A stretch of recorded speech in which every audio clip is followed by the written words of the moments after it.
Yeah, thank you very much. Ladies and gentlemen, dear members of the jury, I'm really happy to be here and to be part of this prestigious competition. And I'm happy to present a work that I had the pleasure to implement at one of the largest companies of the world, or one of the most prestigious companies, Mercedes-Benz. And the topic, or the topic of the talk focuses on managing advertising campaigns for new product launches. I believe this is not only relevant for automobile brands, but it is relevant for any other industry because new products actually are the source of growth for companies. The folks of Mercedes could not be here today, but I'm happy to pass their best regards to you. And let me start with my talk by looking back at the year around 2000. And this shows actually a strategic gap for Mercedes-Benz. And at that time, the company was facing a period of rather slow growth and sales, and that had many reasons. For example, there were quality issues at the late 90s with the introduction of new car models. The company also experienced declining customer satisfaction ratings, brand image ratings. So competitors were much better off, and that posed a challenge for the management at Mercedes. The board at that time decided to respond to this gap by investing heavily into new products and by starting a product offensive and building and developing new products. And it basically resulted into a whole bunch of new products between the years of 2010 and 2020. Actually, more than 40 new models will hit the market, and almost 50% of these models are actually new to the portfolio of Mercedes-Benz. And we are already experiencing soaring sales, which is to a great extent due to this product offensive. However, it's not sufficient to just develop a new product and to have a great product available. It is also important that you talk about it and that you actually reach your target customers with a very effective message. So what you need to do is to back up the product introduction with an effective launch campaign. And this launch campaign, this advertising campaign, typically is very short-term oriented because you run the campaign over a few weeks, maybe 8 weeks or so. And nowadays, since we have a lot of media channels available, it also poses a challenge that you develop a campaign that comes across as an integrated campaign. And here's an example of one of the recent product introductions, the CLA, which is positioned as a car in the compact class. It's an aggressive, sporty car. And let's look at the commercial.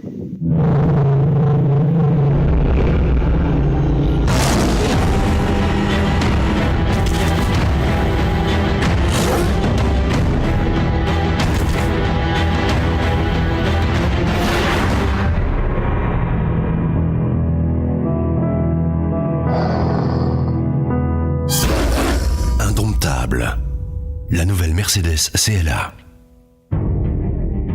Découvrez-la pendant les journées portes ouvertes du 20 au 27 avril chez votre concessionnaire agréé Mercedes-Benz. So obviously that was a French commercial, and this is the outdoor advertisement.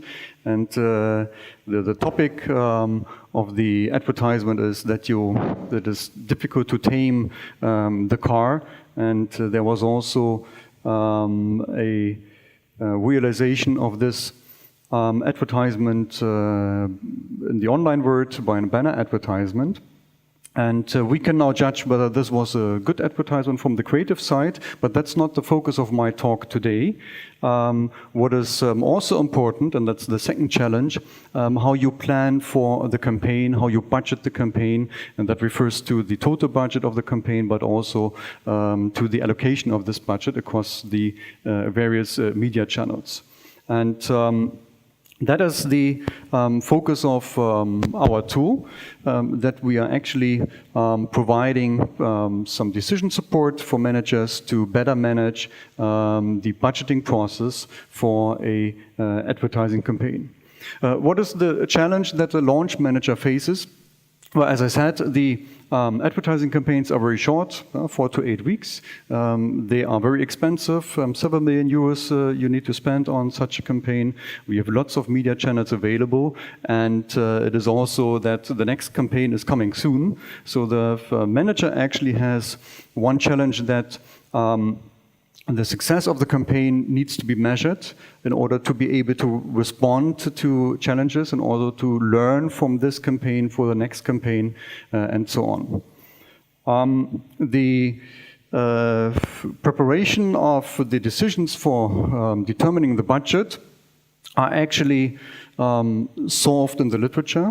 So once we have advertising sensitivities available, advertising elasticities, we know that it is very easy to set up a model in order to determine the appropriate budget and the appropriate allocation of this budget. And the information which is required is obviously the advertising elasticity, and aggregate sales response models have been developed to provide this information. So that's standard, and that's, there's nothing wrong about it. But there's a challenge for the situation we have here, because the advertising campaign refers to a product where the purchase cycle is very long. So car purchases may take up to 2 years for the decision making. So we hardly observe any immediate impact on sales from a short-term advertising campaign. And second, which is a methodological or data problem, as if you want, let's assume we have aggregate advertising data available for the 8 weeks of a campaign. We end up with 8 data points, and it's possible to measure effect from such a model. So this is the challenge. We need a model and an approach that provides enough variance in the data, and so we need variance on the outcome side, and we need variance on the input side, which is basically the advertising expenditures across the different channels. Before I talk in more detail about the components of the model, I would like to quickly summarize the contribution we make to the literature and to the practice. So one of the major innovations in the model is actually that we developed a way to convert the aggregate level spending into individual level spending, because that's the only way how you can create a data set that has enough observations available and that creates variance, which you can use in order to estimate the advertising effectiveness. So that means we are working with a survey. We are collecting data from target customers, and that provides the basis for estimating the advertising effectiveness. The tool was implemented at Mercedes-Benz. This is the largest business unit at Daimler, nowadays worth of more than 80 billion euros. So it's not a small business, I would say. And it had considerable financial and organizational impact. And let me summarize this with the words of the key senior executive at Mercedes-Benz, Christian Rummler, who is the head of Global Insights and Global Market Intelligence.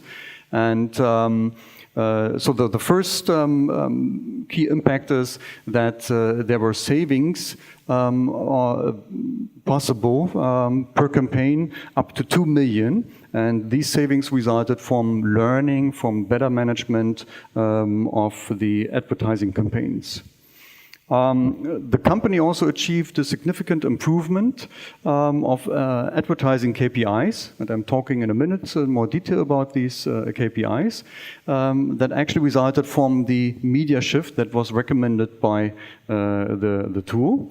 And something which is also very important, the use of the tool allows real-time adjustments to campaign management. So in one case, for example, the management did not achieve the target levels for their advertising KPI, the recognition rate in that case. And the tool actually was able to predict how much more money should need to be invested into the campaign in order to achieve that target.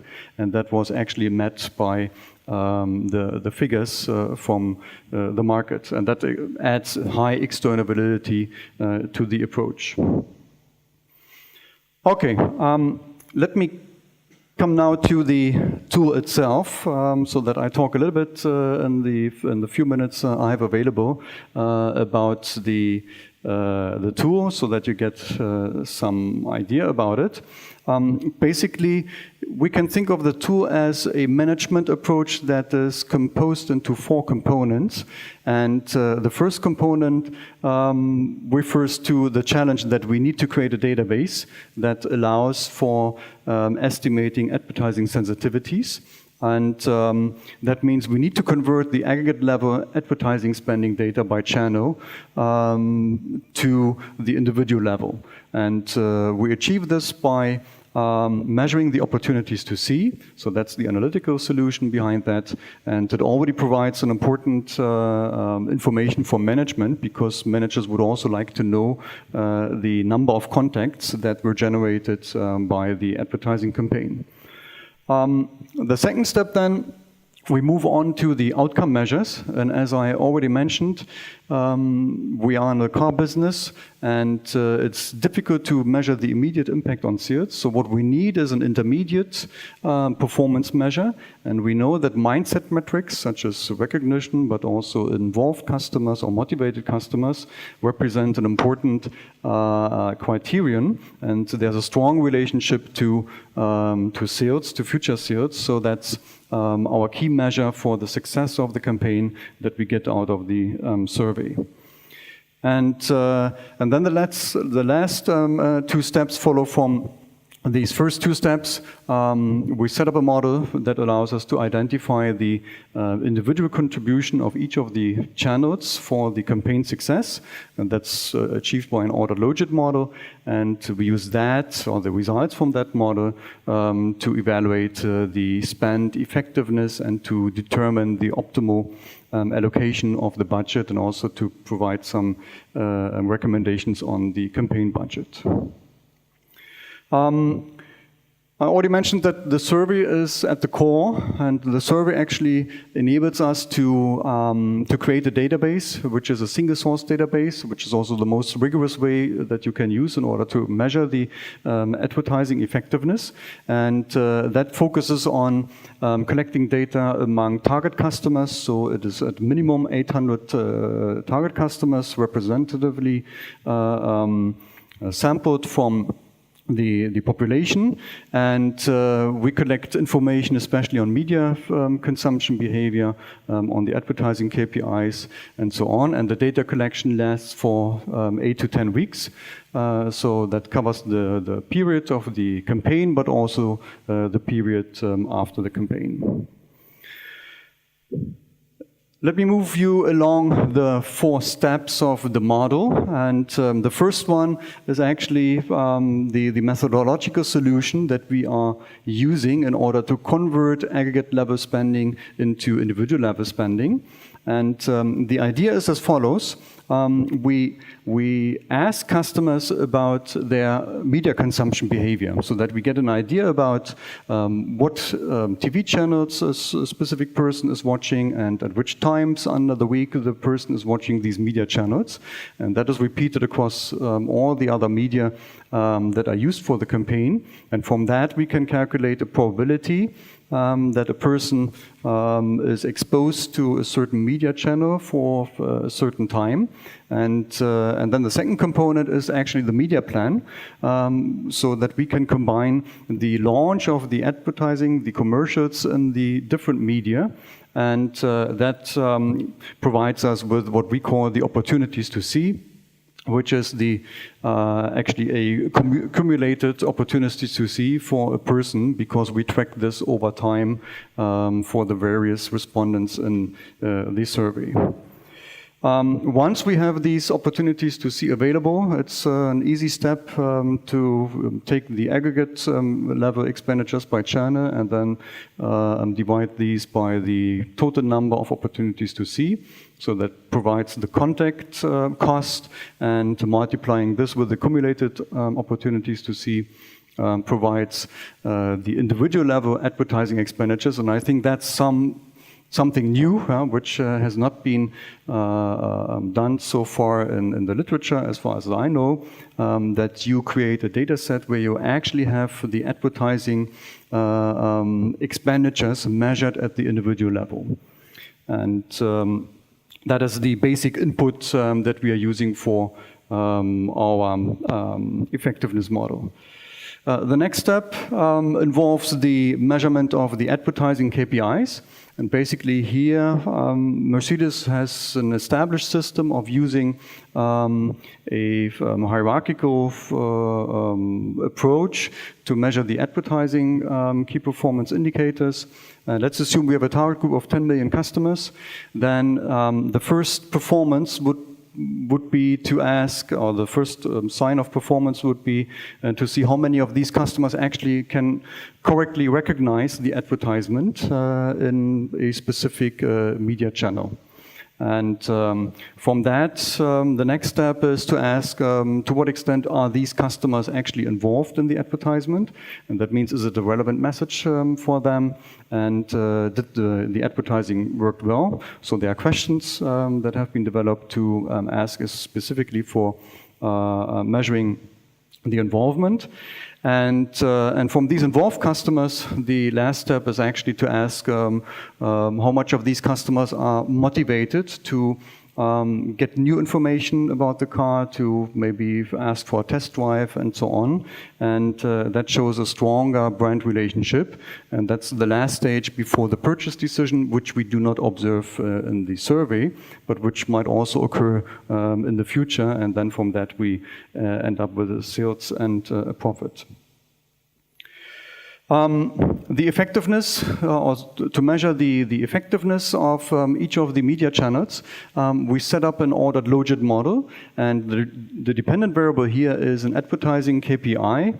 Let's assume that we focus on recognition rates. So we measure for each individual in the survey whether the individual has recognized the advertisement in a print medium, or in TV, or on an online medium. And it is better to have recognition from 3 media compared to just one medium. In that sense, we have set up this ordinal dependent variable. And the model looks like this. It's a standard ordered logit model. That includes also heterogeneity in the advertising sensitivities across the respondents. We also allow for fixed effects, which are respondent specific, and we include a number of control variables, basically to control for competitive activities. The last step refers to using these insights, using the effectiveness estimates in order to provide normative recommendations. And that's a graph actually from the model, which is implemented in an Excel environment. And so you can simulate, you can play around with the model. And the first question we could ask is whether there is some savings potential by achieving a better allocation. And what you see here on this chart is actually on the x-axis the advertising budget for the campaign, and on the y-axis we have a KPI. In that case, it's the customers, the number of customers recognizing the advertisement correctly. And at a budget of 6 million, actually 2 million customers recognize the advertisement correctly. So the first question would be, can we improve if we improve the allocation across the media channels? So the pink line actually presents the curve under the assumption that the total budget is allocated optimally. And it is easy then to look at this curve where you have the point where 2 million customers are achieved that recognize correctly the advertisement, and and it provides the outcome that actually we could save 1.5 million euros in order to achieve that result.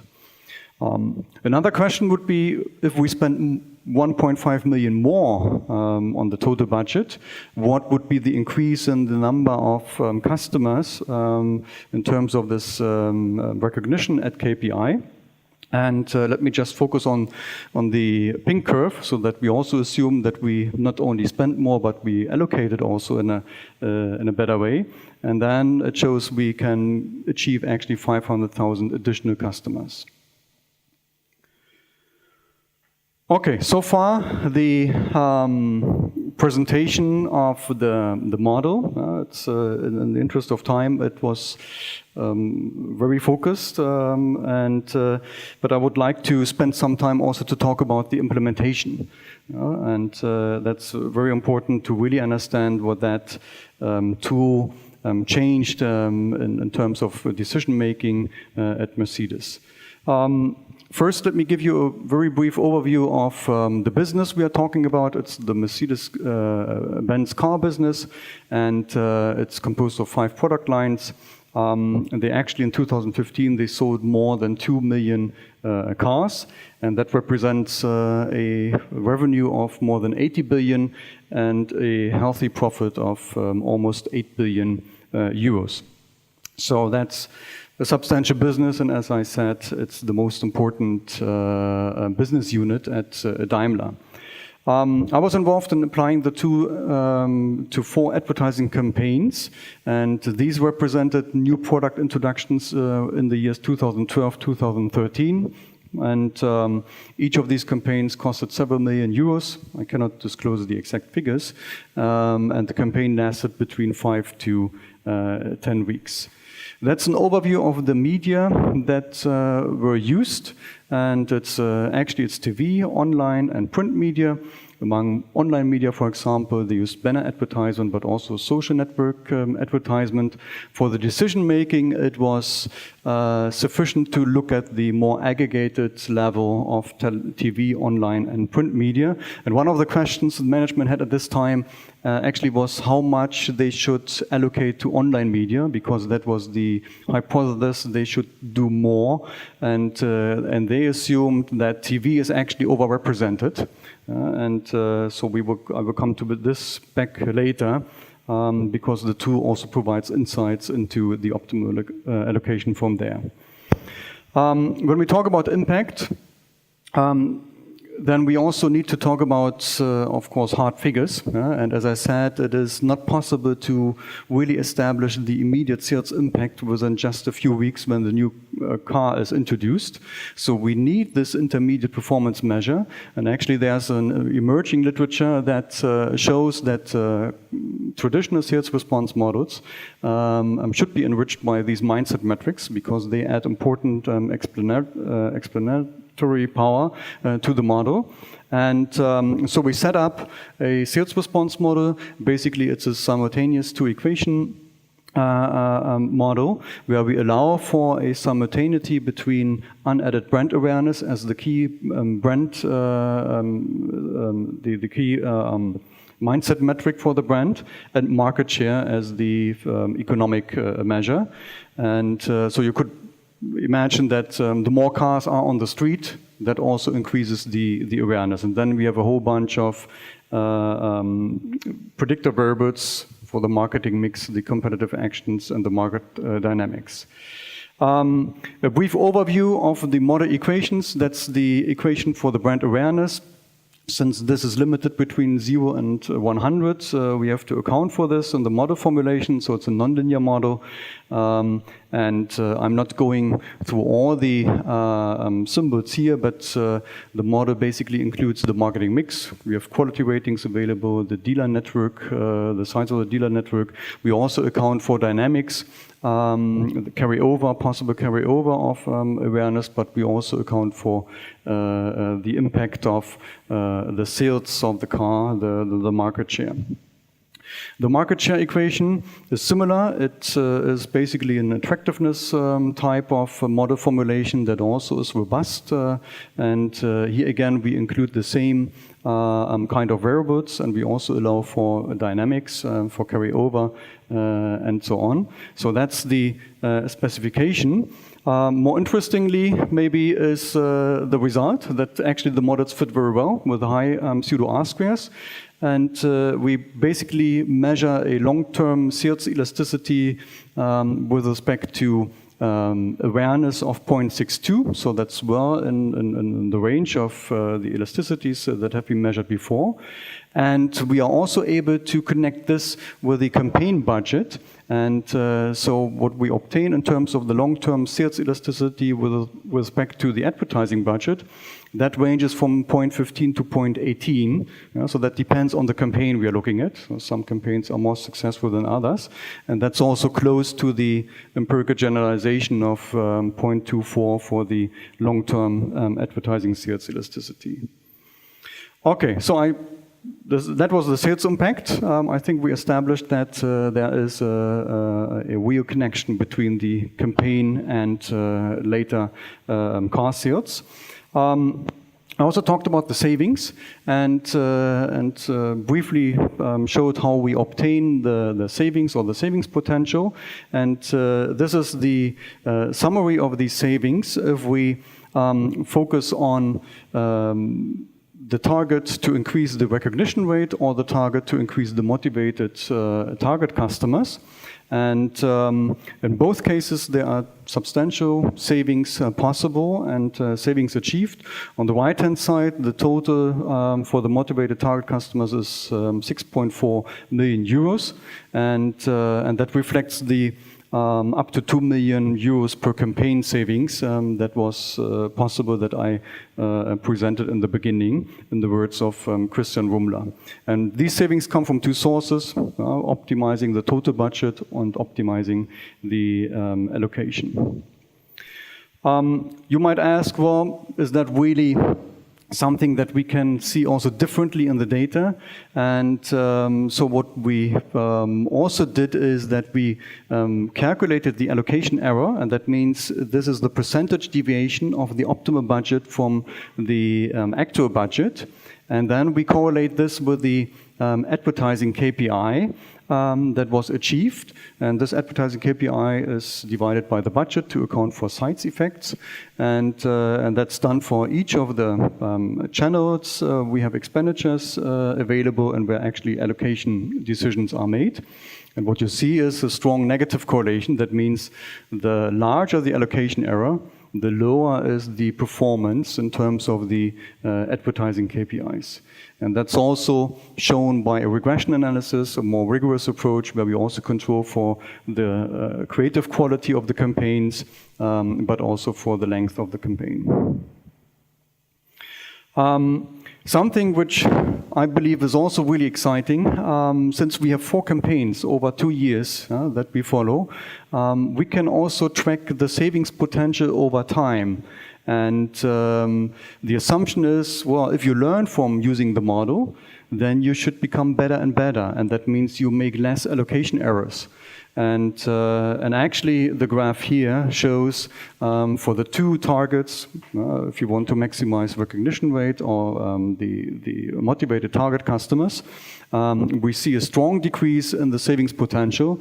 So in a certain sense, it is bad news because there's not much to save, but it is actually good news because the organization learned how to use the tool and come to better decisions.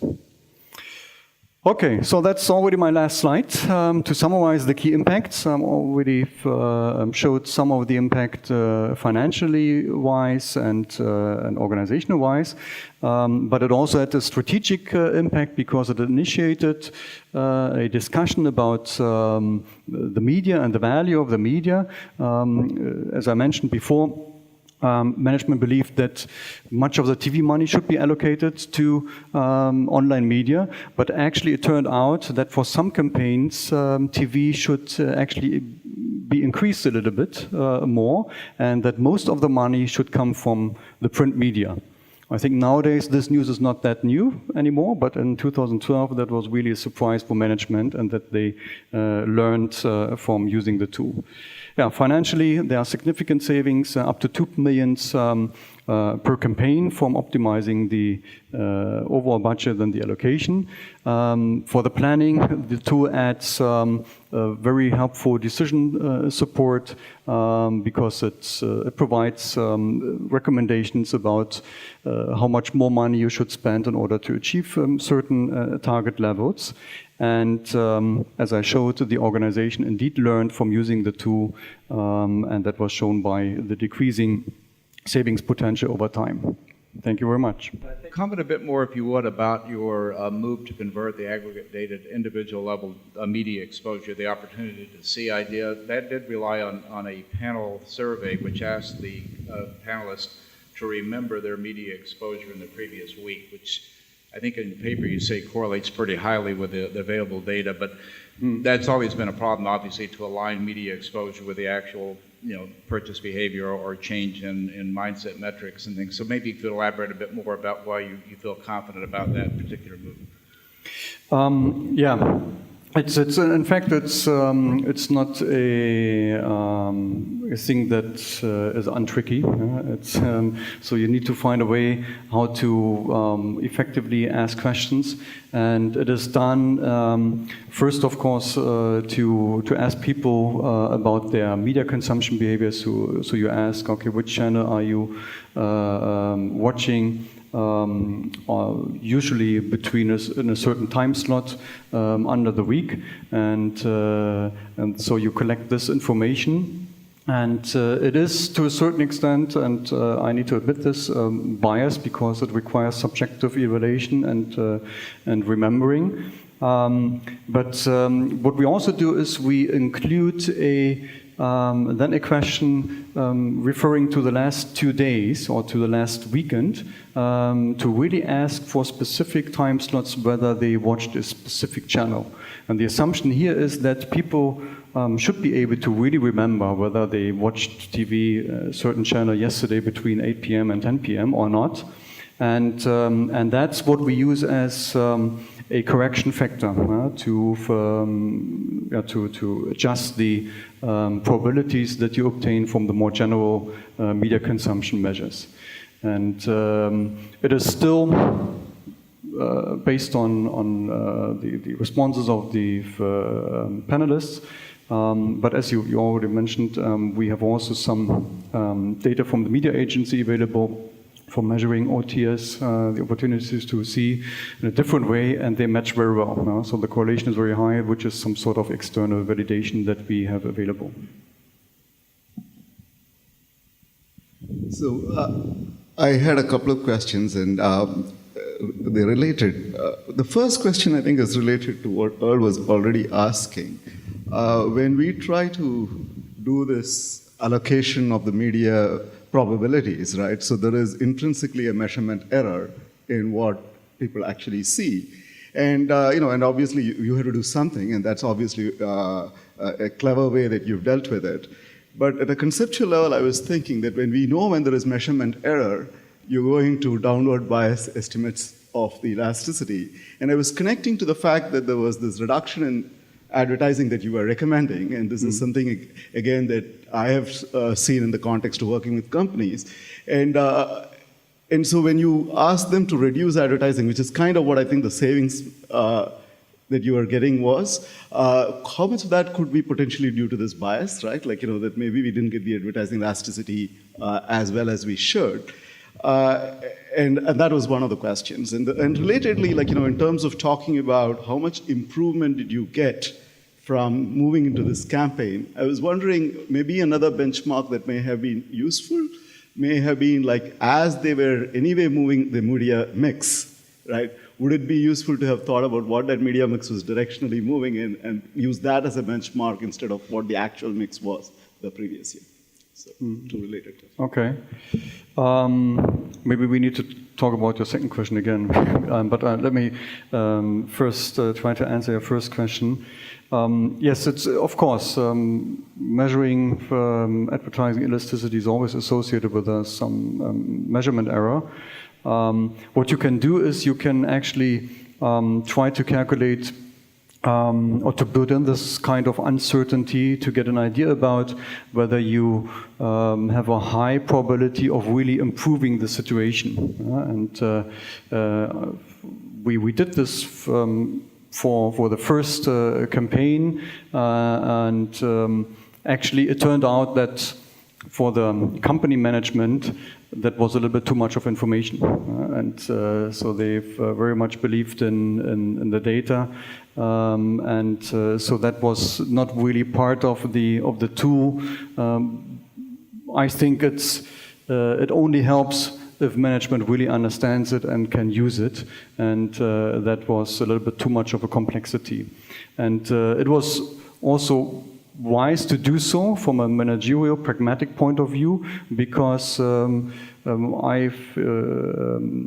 mentioned that we had one situation very early on, I think it was also the first campaign or so, where they actually did not achieve the target level of the advertising KPI, and so we used the model to say, well, now you just extend the campaign for 2 further weeks and spend some more money, and it was exactly the target level that we measured then after the 2 weeks that they wanted to achieve.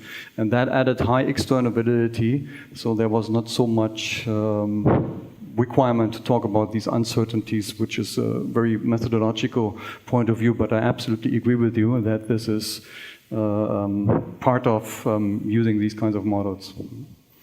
And for the second question, I did not really understand what you mean, what the benchmark should be. Well, and I think maybe it was not so important because later you showed that the mix selection was relatively small compared to actually increasing the growth. But what I was thinking was the mix of the media would have changed anyway. It would not have remained the same, and because people were recognizing online was going to be better, right?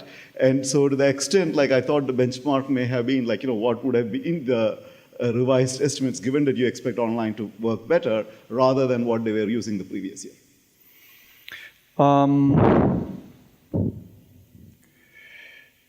Yeah, I'm thinking about how to implement. If I understand you right, you mean that we should also compare or take into account that they would change anyway the media allocation from campaign to campaign. That's possibly true. The one thing I don't know in which direction they would have changed. Yeah? As I said, they thought that TV is actually overrepresented. So if they had changed the allocation in a way to put money away from TV and more into online, I think they actually would have been worse off. But it's a good idea. You can use actually the data to simulate that.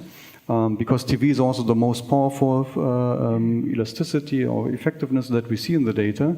But the model suggested to allocate more from print into online media and actually to increase a little bit TV, which would not have been done under different circumstances. Yeah? But I agree. It's a wonderful idea to try to use the potential changes they would have done under different circumstances. I think this is a related question in a way. You mentioned, I know in the paper, I believe briefly in the presentation, that by controlling the mix and all the other elements, you were able to, in a sense, to isolate the impact of the creative, and that one of the frustrations early on when you set this up is that they weren't achieving their KPIs with the existing either creative or allocation. So one of the other points you make is that this is a long sales cycle, and so implementation of mid-course corrections or whatever in a 4 to 8 week campaign can actually have an impact and eventually affect sales, and you made that connection. A couple of related questions then. What was the experience of, did they use this, or were they able to use it to actually enhance the creative? I think you mentioned in the paper that it did enhance relations with the agency. I'd be curious to know how that happened, if I was saying your creative needs to be changed on the basis of this model. And then a related question was, for shorter sales cycles for other product categories other than auto, you indicated you thought this model would apply. As that happens, is there some point where we just simply can't execute the implementation fast enough? You could model the changes perhaps, but in reality to create new creative or to meet a very short sales cycle for CPG or something, it isn't going to become feasible. So a little bit about how the model actually informed the creative, both the development of the creative and then maybe the ability to act on that information in more or less real time. Yep. Yeah, the creative obviously is the other big factor in making a campaign successful. What the model shows is actually the differences in the creative quality measured in terms of the performance of the advertising KPIs. Because once you see that, you see also there are differences which are not due to misallocation of the different budget sizes. So the only thing that is left, because we also control for competitive activities in the model and so on, the only thing that is left is the creative quality. I know that I was not involved into the discussions about the creative and to the agency, but I know that they are actually using the results in order to create more transparency, and then to talk about in detail what actually made one campaign more successful or more convincing compared to another campaign. And this information, this hard fact measured in terms of the differences of the advertising KPI is actually used in these discussions. So that's an outcome, I would say an indirect kind of use of the information, because the creative still requires some creative energy to come up with a good story. I'm just thinking about your second question. Well, applying it to a shorter sales cycle. Yeah, okay, exactly, to the shorter sales cycles. You probably, if the sales cycles get shorter, there are, I think, two implications. There's two implications. One is actually we now can use more and more sales data directly, which is good, so that you do not need to implement the mindset metrics, even though I believe they are still important, and that has been shown in the literature for fast-moving consumer goods too. But in that case, I would also immediately jump to sales as the criterion variable. So that's good news. The bad news maybe is that you are not that able to react on the creative quality as fast as you would like to do so. But you still can do a lot of decisions about media allocation and adjusting the size of the budget, extending it for a further week or and so on. So that's also possible, because basically you need maybe 4 weeks of data, and then you can start running the model, and then you can decide already adjusting your plans.